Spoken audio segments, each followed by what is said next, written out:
First, we're going to bloom the gelatin sheets in cold water and then set it aside. Next, we're going to whip the cream to medium peaks.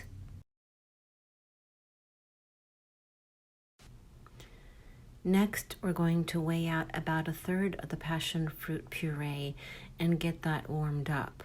Once the gelatin is bloomed, or essentially softened in the cold water, it needs to be melted down in this warmed passion fruit puree.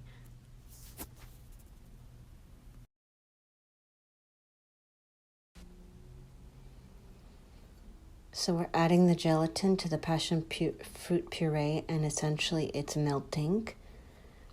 And then we're going to add the whole thing into the rest of the passion fruit puree and whisk that up really well. The gelatin needs to cool down to about 65 degrees. So in the meantime, we're going to make the simple syrup that we need for the pâte bombe.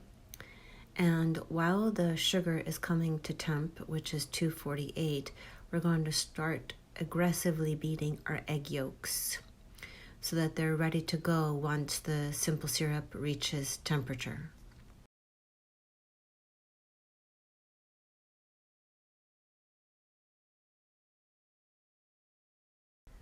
And then once it reaches temp, we need to move fast.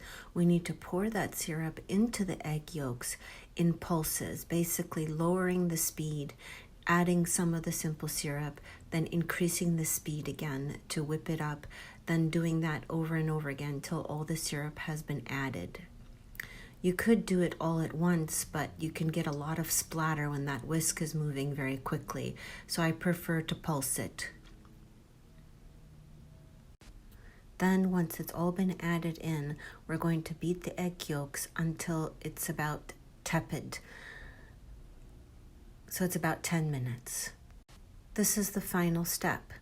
So some of the passion fruit puree gelatin mixture is going to be added into the pâte bombe or egg yolk mixture, and that's folded in gently. Then the rest of the passion fruit puree is going to be folded in to our whipped cream, again folded in gently. Then once that's all folded in, we're going to combine the two mixtures and again fold in gently.